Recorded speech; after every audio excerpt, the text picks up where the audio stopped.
अस्सलाम वालेकुम क्लास 4। कैसे हैं आप सब। उम्मीद करती हूँ कि आप सब खैरियत से होंगे। मैं हूँ मिस कुरतुलैन, आपकी उर्दू की टीचर।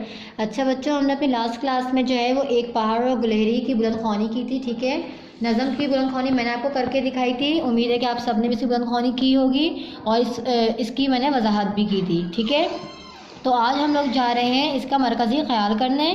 मरकज़ी ख्याल आपको पता है हम कहाँ करते हैं, अपनी उर्दू की कॉपी में।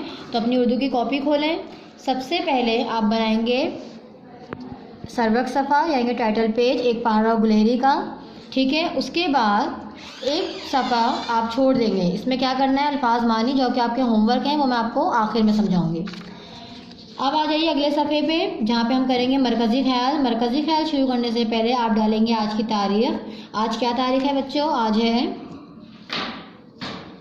16 तारीख 12वां महीना और 2020। ठीक है, मरकज़ी ख्याल की हेडिंग डालेंगे आप ब्लू कलर से और पेंसिल यूज़ करेंगे आप मरकज़ी ख्याल लिखने के लिए।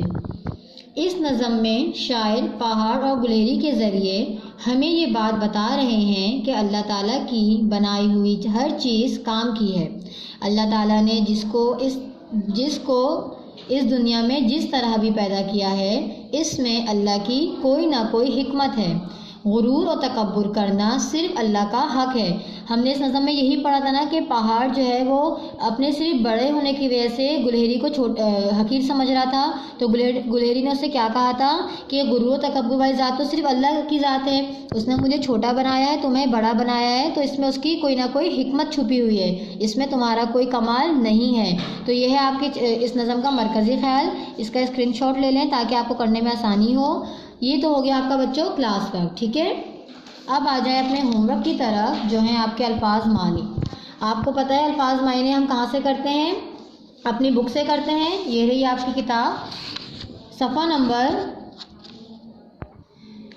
48। सफ़ा नंबर 48 में आपका है सवाल नंबर 2, दर्ज झेल अल्फाज के मायने लिखें। शऊर, बिसात, पस, हिकमत, निरी। ये अल्फाज आपने यहाँ से लिखे। वैसे इसके मायने आप लोग हमेशा से जानते हैं कि किताब के पीछे मौजूद होते हैं, लेकिन आपकी आसानी के लिए मैंने इस सफ़े पर लिख लिए हैं। शऊर के मायने हैं समझ, बिसात के मायने हैं ताकत या हिम्मत, पस्त कमज़ोर, हिकमत दानाई जिसे आप अक्लमंदी भी कह सकते हैं, निरी सिर्फ। ये है बच्चों आपका होमवर्क। और होमवर्क करते वक्त भी आपने क्या लिखनी है, सबसे पहले तारीख। ठीक है, यह है आपका होमवर्क। आज के लेक्चर के फिलहाल इतना ही। अपना बहुत ख्याल रखिएगा। अल्लाह हाफिज़।